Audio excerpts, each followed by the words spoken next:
Je vous remercie beaucoup aussi à tout le monde d'être là, en présence virtuelle, avec moi aujourd'hui.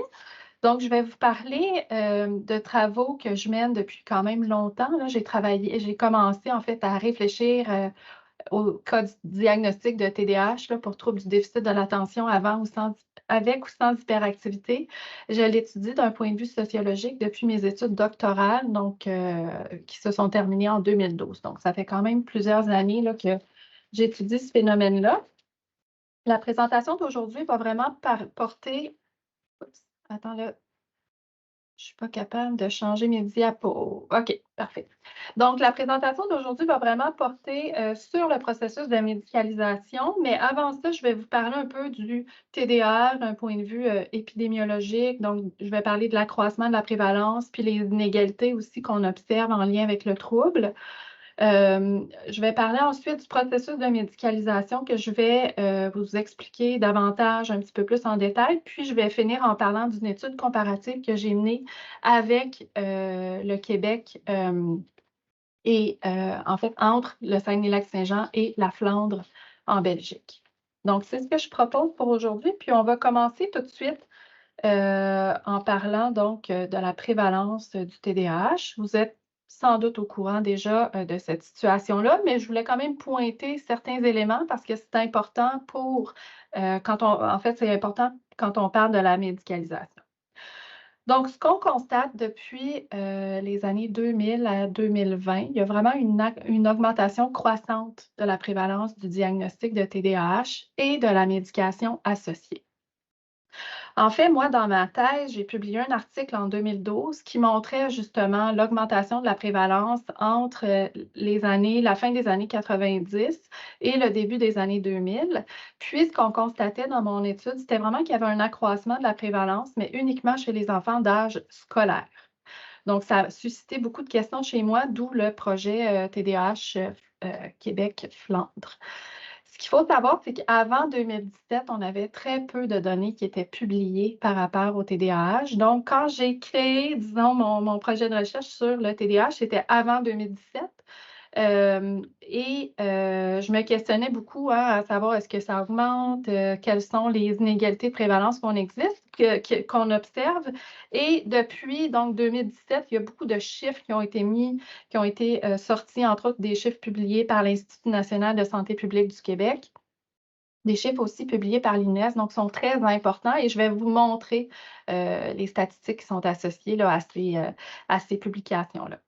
Donc, la prévalence à vie du diagnostic de TDAH au Québec. Ici, je vous montre les chiffres qui ont été publiés par l'INSPQ en 2019. On constate la prévalence, en fait, qui évolue entre 2000 et 2016. La ligne verte, c'est pour, disons, tous les jeunes de 1 à 24 ans en général. La ligne bleue, ici, c'est chez les garçons et la ligne orange, c'est chez les filles. Donc, on constate qu'il y a eu un accroissement quand même marqué de la prévalence, là, où on est parti d'environ 2 en 2000 pour atteindre les 11,3 en 2015.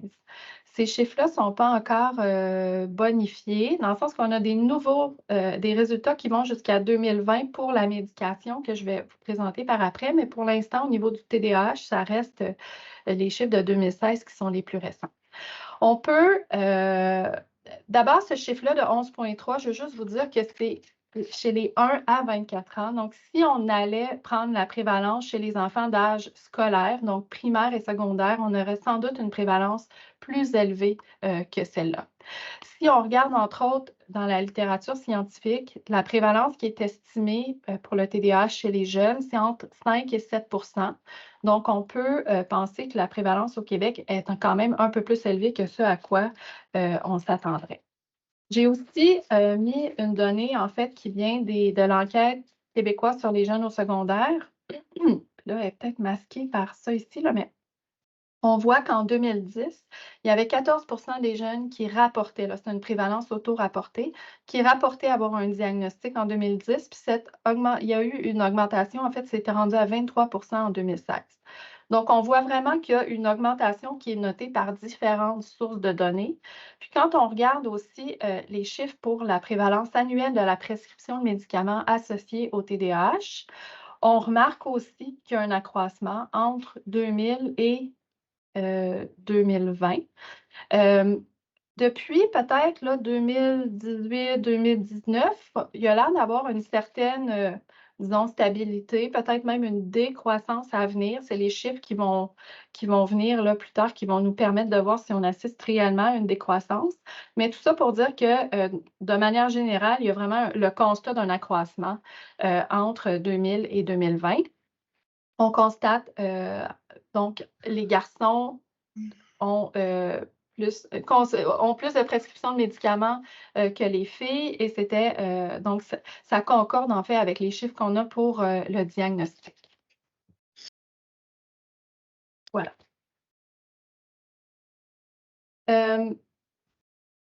Oups, OK. Quand on regarde les prévalences du TDAH, on constate aussi qu'il y a énormément de disparités selon des catégories sociales et aussi selon des disparités spatiales, donc des différences entre des régions, entre autres au Québec, des différences entre le Québec et le reste du Canada, et comme vous allez voir tantôt, il y a des différences entre le Québec et la Flandre. Je vous parle rapidement des plus jeunes qui sont plus à risque. En fait, les plus jeunes de classe qui sont plus à risque d'avoir un diagnostic de TDAH et aussi d'avoir une prescription de médicaments associés. Vous en avez sans doute entendu parler. Il y a une étude, en fait, moi j'ai publié une étude, mais il y a aussi des études qui ont été faites partout dans le monde sur ce sujet-là. Et récemment, il y a une étude des collègues de l'UQAM, des économistes de l'UQAM, dont Catherine Eck, qui ont publié une étude qui démontre encore une fois que les plus jeunes de classe, donc c'est-à-dire ceux qui sont nés en septembre, août et juillet, sont plus à risque d'avoir un diagnostic de TDAH et une médication quand on les compare à leurs pairs qui sont nés en octobre, novembre, décembre. Puis comme je vous dis, c'est cet effet-là de l'immaturité, en fait, qui semble être davantage associé à un diagnostic de TDAH.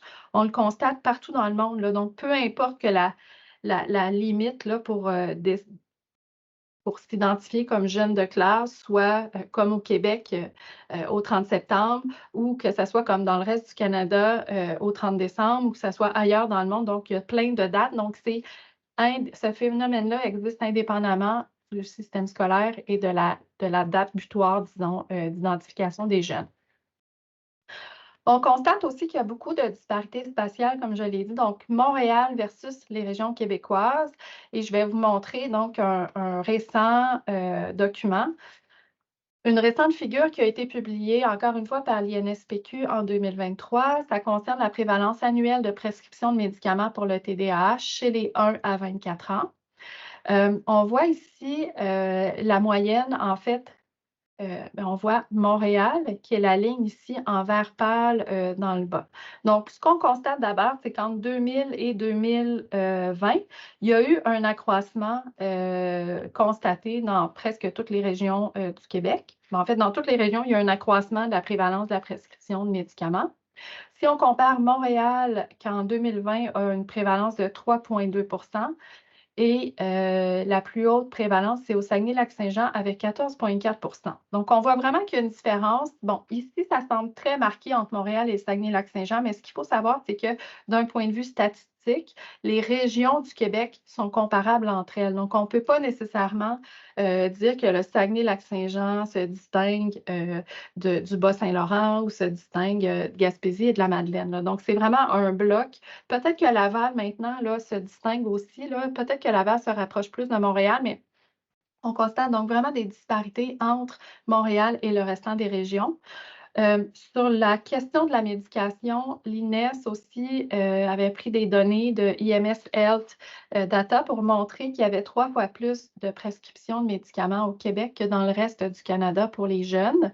Donc, il y a vraiment un phénomène au Québec qui montre vraiment une augmentation de la prévalence, qui montre aussi peut-être une prévalence qui est plus élevée que ce à quoi on s'attendrait, disons, d'un point de vue statistique là, ou d'un point de vue moyen par rapport aux prévalences qu'on observe.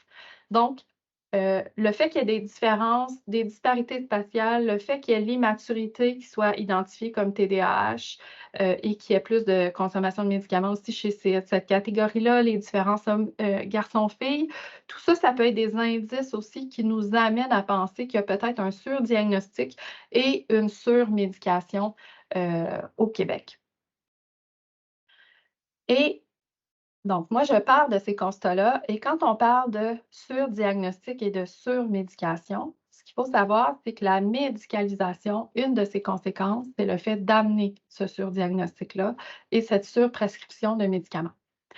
Donc, je vais vous parler ici du processus de médicalisation. Donc, le processus de médicalisation, c'est un processus qui est collectif, c'est-à-dire que tout le monde y participe. Les enseignants, les professionnels de la santé, l'État québécois, même les médias, on pourrait dire qu'ils y participent. Donc, c'est vraiment un processus là, qui implique plusieurs personnes et pas juste des professionnels de la santé. La médicalisation, ça dit qu'on prend un problème qui est non médical au départ. Par exemple, un comportement, une réaction, une expérience de vie, puis on va venir regarder ce problème-là à l'aide d'une lunette médicale. C'est-à-dire qu'on va le définir, le décrire, l'expliquer à l'aide d'une perspective médicale ou le traiter par des moyens médicaux. Donc, quand on pense TDAH, on sait que les comportements d'hyperactivité, d'inattention et d'impulsivité sont communs chez tous, dans le sens qu'ils existent chez tous les enfants. C'est dans l'intensité, dans la fréquence que ça va venir varier d'un enfant à l'autre. À partir d'un certain seuil, on va venir identifier ces comportements-là comme étant pathologiques, donc comme étant à l'extérieur du spectre, disons, de la normalité. Et on va dire, c'est pas juste anormal, on va dire, c'est aussi une maladie. Donc, on va venir l'expliquer par le TDAH, en fait, qui est expliqué ou qui est défini dans le DSM, entre autres. Quand on parle du processus de médicalisation, on le voit aussi à 3 niveaux. D'abord, il y a un niveau conceptuel. Au niveau conceptuel, c'est dans la manière dont on a de regarder les problèmes. Donc, on va prendre un problème. Dans le cas du TDAH, je vais y revenir là, à ma prochaine diapo, mais vous allez voir, c'est principalement des problèmes scolaires, hein, des difficultés scolaires, des faibles notes, etc. Puis, puis ça, c'est le niveau conceptuel, je dirais, c'est dans la société en général. Ça va être la principale lunette par laquelle on va venir regarder le problème, qu'on va venir, c'est ça, regarder, observer le problème. L'autre niveau, c'est le niveau institutionnel. Dans ce niveau-là, c'est les institutions qui vont adopter un cadre médical pour régler des problèmes non médicaux. Vous allez voir, là, dans mon étude, tantôt, on va en parler. C'est l'école, entre autres, qui vient prendre un cadre médical pour expliquer des difficultés scolaires. Donc, des difficultés scolaires, au départ, ce n'est pas un problème médical, mais on va lui attribuer une caractéristique médicale pour pouvoir en parler, pour pouvoir le traiter, etc.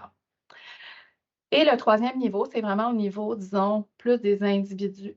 Donc, où les professionnels de la santé vont être impliqués dans la médicalisation des problèmes. Ils vont être impliqués, entre autres, pour venir assurer là, le caractère officiel, en fait, du diagnostic et le caractère officiel de la solution médicale.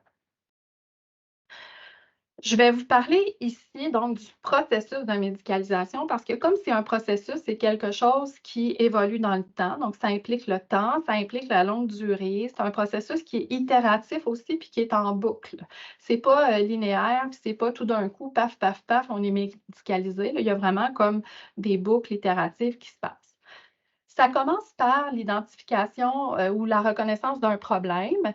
D'un point de vue sociologique, on l'appelle la déviance. Puis la déviance, je pense que, en fait, moi, c'est une déviance selon la perspective interactionniste proposée par Howard Baker. Donc, c'est un sociologue. Et dans cette perspective-là, la déviance, en fait, c'est pas une délinquance. Puis, ce n'est pas non plus quelque chose qui émane de l'individu. Hein. Ce n'est pas dans l'individu la déviance. La déviance, elle existe au sein de l'interaction. Donc, ça veut dire qu'il y a une interaction, il y a quelqu'un qui va faire une action, un comportement, qui va avoir une attitude qui va dévier de la norme et il va avoir un groupe qui va porter un jugement. sur cette action-là, ce comportement-là, etc., et qui va dire voici un comportement déviant. Donc, on est vraiment dans une perspective interactionniste. Puis moi, souvent, quand je parle justement de la médicalisation puis du surdiagnostic, je me dis souvent, mais c'est les lunettes que les adultes mettent pour regarder les enfants puis pour regarder leur comportement qui viennent faire en sorte que les enfants ont un diagnostic de TDAH. Donc, on est quand même loin de la perspective biomédicale. Bien que ça ne la remette pas en cause non plus, mais moi, j'amène une autre façon de voir le TDAH, mais je vous dirais plutôt la question du surdiagnostic de TDAH. Donc, quelle déviance est reconnue? Dans le cas du TDAH, on connaît tous les symptômes, on connaît tous les items du DSM où on met de l'avant l'inattention, l'impulsivité, l'hyperactivité. Par contre, avec des études que j'ai menées, puis d'autres études scientifiques qui ont été aussi faites par le passé, ce qu'on constate jusqu'à maintenant, c'est le type de problème qui est reconnu comme étant à l'origine du TDAH, c'est les suivants. D'abord, c'est des comportements d'immaturité. Par exemple, une difficulté à se mettre à la tâche, un manque de concentration ou d'attention, un manque d'écoute, de l'agitation, ne pas rester assis. Il y a aussi des problèmes scolaires, difficultés en lecture, échecs, faibles résultats scolaires, des problèmes d'estime de soi et des problèmes des difficultés relationnelles. Donc, par exemple, des enfants qui ont de la misère à se faire des amis, des enfants rejetés, etc. Ça va être beaucoup soulevé, hein. Puis, quand je vous parle de ces déviances-là, je ne vous en parle pas aujourd'hui, là, mais en tout cas, j'ai fait des entretiens avec des enseignants aussi, puis ces éléments-là sont ressortis là, de ma discussion avec les enseignants comme étant les principales déviances qui leur amenaient un doute finalement dans leur esprit. Donc, on voit que c'est quand même beaucoup plus large que seulement les critères qu'il y a dans le DSM. Puis surtout, c'est que des fois, toute la question de l'agitation, du manque d'écoute n'est pas nécessairement là. On peut mettre l'accent seulement sur les problèmes scolaires, l'estime de soi, difficultés relationnelles. Donc, il y a toute une hétérogénéité des types de déviance qui mènent à penser au TDAH.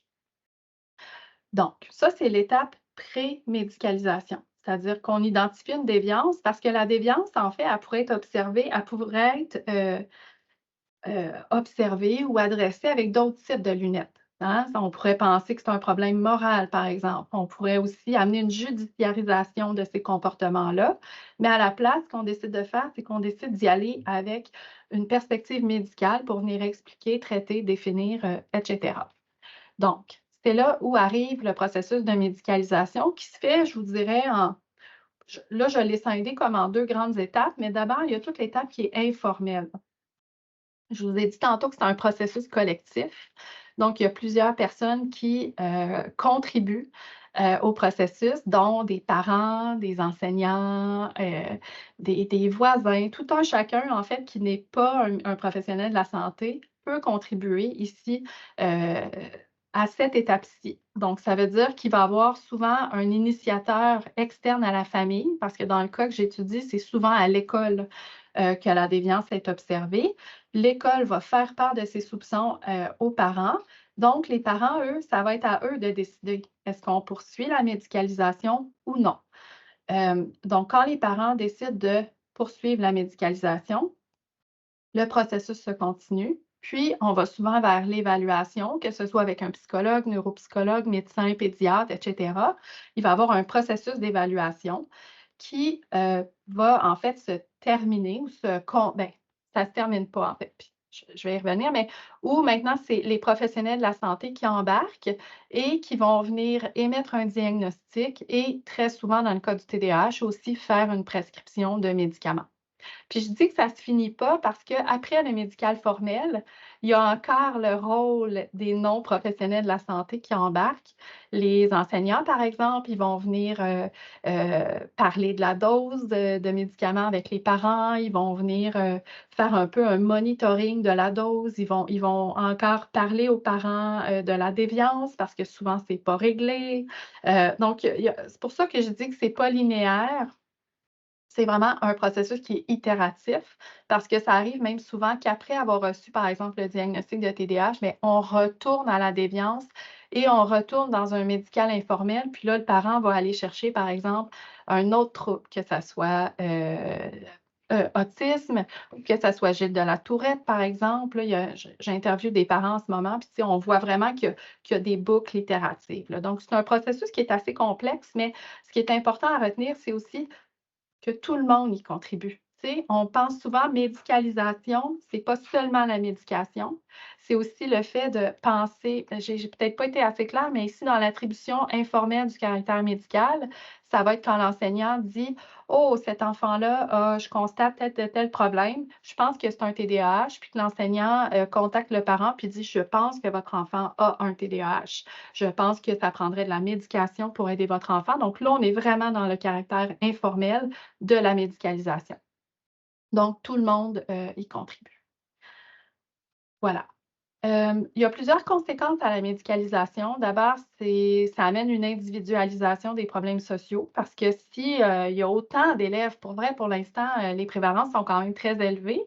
Si on est rendu à peu près un quart de nos jeunes qui ont un diagnostic de TDAH, ne sommes-nous pas plutôt dans un contexte où c'est peut-être l'environnement, la société dans laquelle ils sont, tu sais? Donc, si on est peut-être face à des problèmes sociaux, mais à la place, on préfère donner des médicaments ou on préfère trouver des solutions individuelles aux problèmes.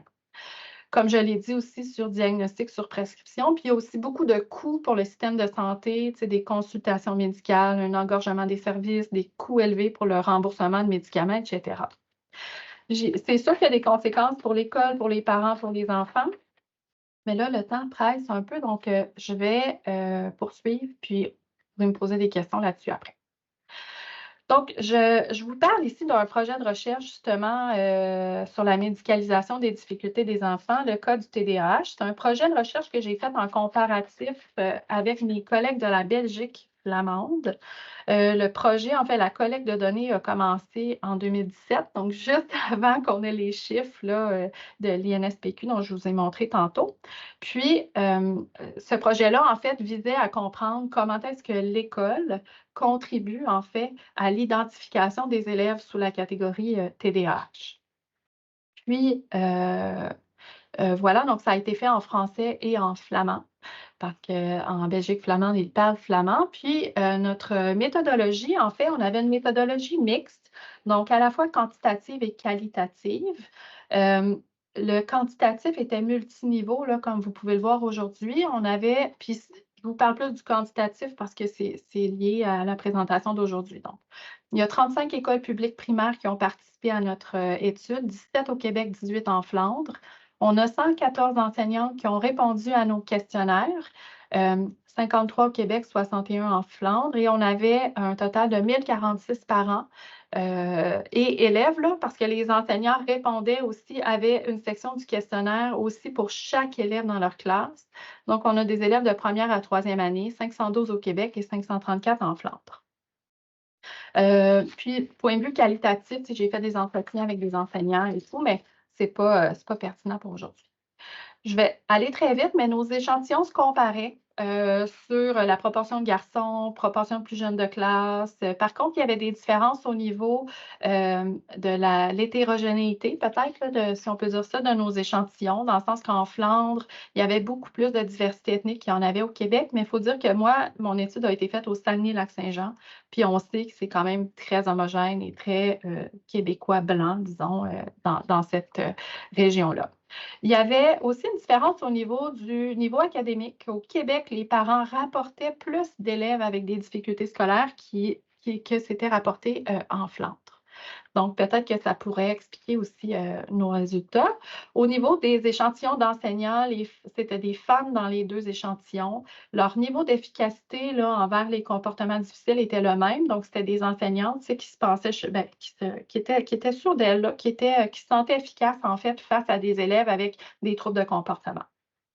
Il y avait quelques différences au niveau de l'âge, au niveau du nombre d'années d'expérience, statut temps plein et au niveau du statut socio-économique d'origine des enseignants. Ouais. Donc là, je vais vous montrer des résultats. En fait, on a demandé aux enseignants de nous rapporter, On a demandé aux enseignants et aux parents de nous rapporter qui dans votre classe ou qui dans votre famille a un diagnostic de TDAH.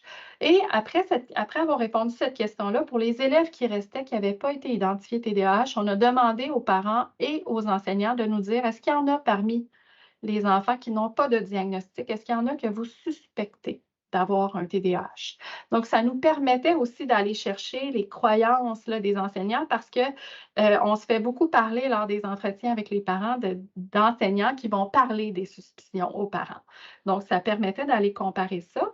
Puis, j'ai aussi donc questionné les parents sur est-ce que leur enfant a reçu un diagnostic d'un professionnel de la santé et est-ce que l'enfant prend des médicaments aussi. Donc, ce qu'on constate, c'est ça ici, ce qu'on constate pour le diagnostic de TDAH, dans mon échantillon québécois, j'avais 18,1 des enfants qui avaient reçu un diagnostic, alors qu'en Flandre, c'était 2. Donc, rapidement, il y avait 9 fois plus de diagnostics dans l'échantillon québécois que dans l'échantillon flamand. Au niveau de la médication, c'est un peu similaire. Là, Québec, donc 17 d'enfants qui avaient une médication. On peut penser que c'est presque tous les cas de TDAH, en fait, qui reçoivent une médication. Et en Flandre, c'était moins de 1 des enfants qui avaient une médication. Donc, on voit peut-être que l'association diagnostic-médication en Flandre est moins forte que ce qu'on constate au Québec. Ensuite de ça, dans ma suspicion, les enseignants suspectaient 22,4 des enfants restants, donc de ceux qui n'avaient pas encore de diagnostic comme ayant un potentiel TDAH, alors qu'en Flandre, c'était 5,6 et chez les parents québécois, c'était 13,1 versus 3,7. Donc, ce qu'on constate par ça, c'est que la suspicion est beaucoup plus élevée chez les enseignants que chez les parents. Et il reste qu'au Québec en général, on a plus tendance à suspecter des enfants TDAH qu'ils ne le font en Flandre. Donc, ça, pour vrai, je m'attendais à ce qu'il y ait des différences parce que quand on regarde les prévalences entre l'Amérique du Nord puis l'Europe, il y a toujours des différences qui s'expliquent entre autres par en Amérique du Nord, on utilise davantage peut-être le DSM, alors qu'en Europe, c'est plus l'ICD. Mais il y a aussi, tu sais, d'un point de vue plus culture médicale, la psychanalyse, la psychothérapie était quand même plus, plus prévalente ou plus prégnante en Europe qu'elle l'est ici, où on est plus au niveau comportemental, au niveau behavioral. Donc ça peut expliquer aussi des différences, mais je ne m'attendais pas à ce que ça soit aussi élevé, les différences. Je vais y revenir tantôt dans la discussion, mais je pense que ça soulève quand même un aspect, en fait, où le TDAH n'est pas seulement une maladie biomédicale, mais il y a aussi quelque chose de très social et de très construit. Puis, ça pourrait expliquer pourquoi au Québec, on recourt davantage à ce diagnostic-là, parce qu'on en parle plus, il est plus présent aussi à nos esprits. Voilà. J'y retourne, j'y reviens à ça. En fait, nous, on s'est questionné aussi. Puis dans notre questionnaire, on avait une portion, en fait, pour les enseignants où on allait sonder leurs croyances face au TDAH parce que il y a entre autres un outil qui avait été utilisé par une collègue de l'UQTR qui avait utilisé cet outil-là pour comprendre les croyances donc, que les enseignants avaient face au TDAH. Puis, parmi les croyances qu'on observe, il y a le fait que le TDAH est vraiment un trouble biomédical qui s'explique par un déficit biologique individuel. Mais il y a d'autres types aussi d'explications. Donc, il y a aussi les croyances de style cognitif politique, où là, on va aller dévaluer certains types de personnes, certains types de comportements vont être dévalués. On va leur accorder moins d'importance, moins de valeur. Il y a aussi les explications socio-culturelles au TDAH, où on va dire que le problème est dans l'environnement social. Par exemple, la classe n'est pas bien adaptée aux élèves ou peut-être que bon, les enfants sont dans un environnement trop stimulant ou etc. Donc, il y a plusieurs éléments qui peuvent expliquer. Et il y avait une autre croyance qui est médicale alternative, donc où on pense qu'il y a peut-être une toxicité dans l'environnement, par exemple. En Europe, ils croient beaucoup, entre autres, ou pas qu'ils. Ouais, ben, ils croient, mais en tout cas, il y a beaucoup d'études en Europe qui sont faites sur le plomb dans l'eau, les colorants alimentaires et ces éléments-là pour venir expliquer le TDAH. C'est plus présent que ce dont on discute au Québec sur cette question-là. Donc, j'ai sondé mes enseignantes au Québec et en Flandre à savoir c'est quoi votre croyance, disons, vos croyances en lien avec le TDAH. Et ce qu'on constate, c'est qu'au Québec, il y avait 62,3 des enseignantes qui avaient la croyance biomédicale comme première croyance, là, celle qui ressortait, disons, en majorité dans leur questionnaire, parce que c'était une échelle, là, il y avait plusieurs items là, pour construire, en fait, chacune de ces croyances-là. Donc, 62,3 des enseignantes québécoises croient que le TDAH relève d'un trouble biomédical. Alors qu'en Flandre, c'est beaucoup plus diversifié le type de croyance, hein. Il y a même 13 des enseignants qui n'ont pas de croyance prédominante. Et ce qu'on observe surtout, donc, on pourrait dire, c'est le style cognitif politique et le socio-culturel. Puis ça nous a beaucoup intéressés, mes collègues en Flandre et moi, parce que ça peut expliquer qu'on va recourir au diagnostic, mais surtout qu'on va aussi recourir à la médication. Parce que si on pense que le TDAH, c'est un trouble qui est biomédical, on aura plus tendance à penser qu'il relève vraiment de l'individu, donc de déficit, on va dire, au niveau du cerveau, ou bref, de problèmes biologiques. Et donc, c'est la médication qui va venir aider.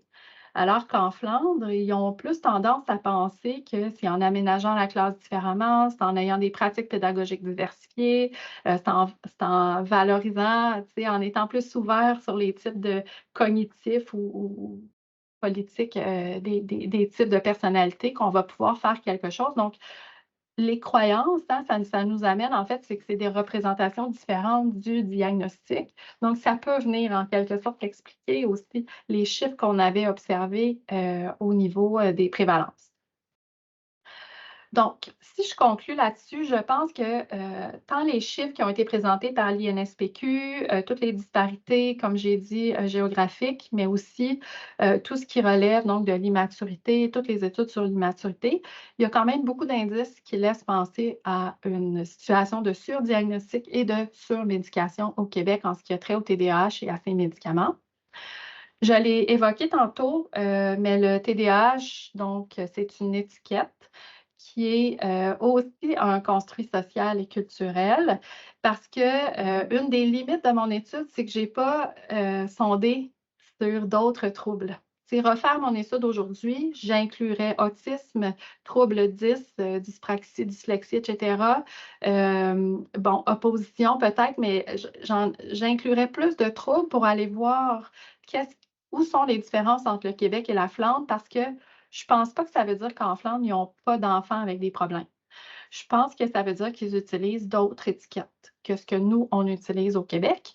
Puis c'est quand même très intéressant de constater ça. Et je pense même qu'au Québec, on est en train de diversifier les étiquettes qu'on utilise parce qu'on sait que l'autisme, entre autres, est de plus en plus abordé, les troubles 10 aussi.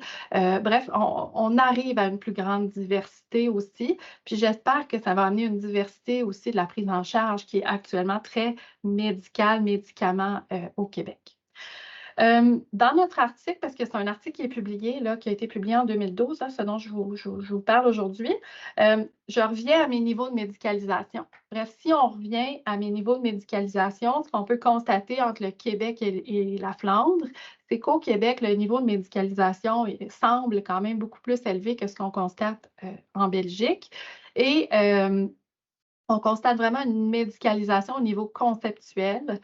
On sait que c'est la faible réussite, les difficultés scolaires, l'immaturité qui, au Québec, font tout de suite résonner l'étiquette TDAH et la médication comme solution. J'ai aussi parlé des seuils de tolérance, puis ça, j'ai oublié un peu de le mettre dans mes résultats, mais ce qui nous a surpris, c'est que les enseignants, pour chaque élève dans leur classe, ils devaient aussi nous rapporter, là, est-ce que cet élève-là a une agitation plus haut que la moyenne dans la moyenne ou plus bas que la moyenne. Ils faisaient ça pour l'agitation et l'inattention.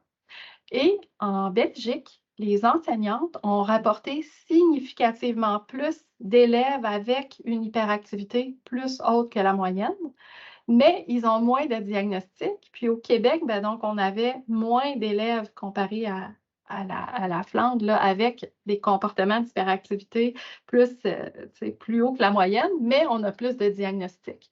Donc, la question des seuils de tolérance par rapport au comportement des enfants, puis par rapport à des possibles difficultés aussi, peut venir jouer. Donc, on le constate bien au niveau conceptuel au Québec, la médicalisation. Au niveau institutionnel, je vous ai dit tout à l'heure qu'au niveau institutionnel, c'est quand une institution prend un cadre de référence médicale pour aborder un problème ou pour adresser un problème. Mais ici, on voit vraiment que les croyances des enseignants nous indiquent qu'on est rendu dans la médicalisation aussi parce que dès qu'ils ont, dès qu'ils font face à des élèves qui ont des difficultés ou qui ont certains types de comportements, bien, tout de suite, on pense TDAH. Puis ça se démontre aussi dans leurs croyances. Et les croyances doivent nourrir, en fait, cette réflexion-là aussi d'aller vers le diagnostic. On constate aussi qu'il y avait des facteurs institutionnels et des politiques éducatives différentes lors de nos deux pays. En Belgique, entre autres, ils n'ont pas de psychologues dans les écoles, ils n'ont pas d'infirmières non plus, dans le sens qu'ils n'ont pas de profession médicale au sein des écoles. Le fait qu'on ait des psychologues scolaires au Québec, peut-être que ça peut expliquer même qu'on a une prévalence plus grande là, par rapport à la Belgique. Et finalement, au niveau interactionnel, il y a plusieurs éléments aussi. Au Québec, on met beaucoup l'accent sur le dépistage précoce des difficultés. L'école est aussi beaucoup impliquée dans ce dépistage-là, hein. Les enseignants vont dire beaucoup j'observe, je note. Ils sont beaucoup dans l'aspect de dépister les problèmes très tôt. Donc, dès la maternelle, même dès l'automne de la maternelle, il y a beaucoup de dépistage qui se fait. Donc, ça peut contribuer à augmenter le phénomène. Il y a aussi un accès aux professionnels qui est quand même très facilité parce qu'il y a beaucoup de professionnels qui dépistent ou qui travaillent sur le TDAH au Québec. Puis, quand on regarde aussi au niveau de la médication, c'est plus facile d'aller vers la médication que d'aller vers les services psychosociaux parce qu'on sait qu'il y a un engorgement. On sait que c'est plus difficile en ce moment. Mais c'est aussi peut-être moins valorisé parce que la médication, c'est plus rapide en termes de solutions et d'effets que ne l'est peut-être des thérapies behaviorales ou autres. Il y a aussi tout un marché du TDAH au Québec. Là, je n'aurai pas le temps de rentrer là-dessus, mais quand on regarde toutes les cliniques spécialisées en TDAH, quand on regarde tous les livres qu'il y a, je pense aussi qu'il y a quelque chose là à aller investiguer. Entre autres, au Québec, hein, on est une province francophone dans une mer anglophone, mais je pense que le fait qu'il y ait beaucoup de Québécois qui aient écrit en français sur le TDAH fait en sorte que c'est un trouble qui est beaucoup abordé, hein. C'est comme s'il y avait un genre d'écosystème ou qui valorisait le TDAH parce qu'on a beaucoup de ressources là-dessus, donc c'est facile d'accès, on a beaucoup d'informations, bref, c'est d'où mon idée un peu de marché du TDAH. Donc, voilà. Donc, je vous remercie pour votre attention. Je veux juste vous dire que si vous êtes en socio, que la socio vous intéresse, moi, je suis à la recherche d'étudiants, maîtrise doc, postdoc. Donc, voilà.